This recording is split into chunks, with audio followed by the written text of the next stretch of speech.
Can I ask, and I'm going to ask the two of you as victims, but also John and Dan, the two of you, is the culture changing?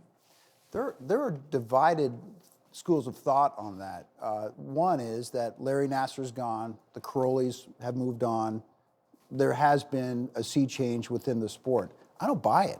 No, I don't buy it I for a don't minute. either. Absolutely not. You know, so I think what parents need to do is really ask a lot of questions. And if they're being told not to be in the gym, that's a red flag in and of itself. The culture is absolutely not changing. They have shuffled around leadership. They put out PR statements, you know, that are cliche.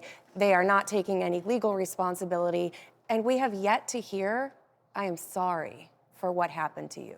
And I want to make clear, too, that while certainly I think there's a lot to learn from this story and what kind of questions the parents should ask, the parents who were, of the women who were abused by Larry Nassar were groomed just as effectively as their children. And they were victimized in the same way because he was that good of a manipulator. I mean, I think Sarah can speak to that personally. I'm sure Jamie can, too, of the way he did that. So talking to some of the parents were probably some of the most heartbreaking interviews we did in doing the book, and understanding they felt like they let their kids down, but really they were victimized just as much as their children. Well, Nassar groomed the parents as well, and Nassar was a very manipulative and very charming person. And I've never heard of a sexual predator who wasn't so, because how would they get access to victims?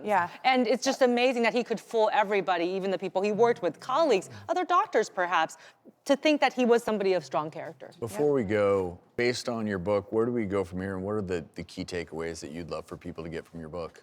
Oh, we're just floored by these women.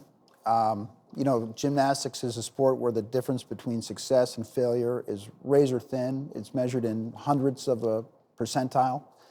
And for people to go out and compete at that level, having gone through what they went through, is remarkable. For someone like Sarah Klein, who I met in a coffee shop in Wayne, Pennsylvania, who didn't want to give her name in an article, to go to being a fierce advocate for victims of child sex abuse, and now an attorney representing them.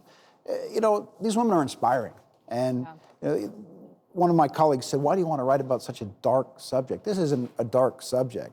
These are bright lights, and they are shining through a really dark part of their lives. Thank you.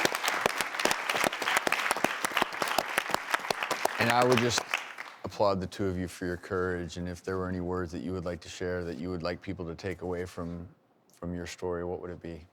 I don't want, if anyone out there is going through a similar situation, I want them to feel like they can speak up and that they're going to be believed. And I know one thing gymnastics taught me that I think is kind of ironic is making me a robot and making me go through so much. That's why I'm not a quitter, and I'm not gonna stop advocating for the change that needs to happen until it happens. Well, I am genuinely proud of the two of you. Thank you so very much for sharing your story here with us today, and just keep doing what you're doing. And gentlemen, thank you so much for writing this book. The new book by John Barr and Dan Murphy is called Start by Believing. It's on sale today, and everyone in the audience, you're gonna go home with a copy of it. And if you do fear that you are a victim of sexual abuse, we are going to have resources on our website. We reached out to USA Gymnastics, and they provided us with this statement.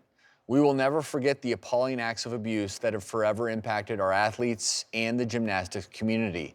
Like everyone, we were upset and angry to learn about the abuse and the institutions that let the athletes down. We admire the survivors' courage and strength to share their important stories, and we are working to reach a fair and full resolution with them. We continue to further strengthen our athlete safety policies and bylaws, including requiring mandatory reporting, setting standards to prohibit grooming behavior and prevent inappropriate interaction, establishing greater accountability, and making reporting easier and simpler.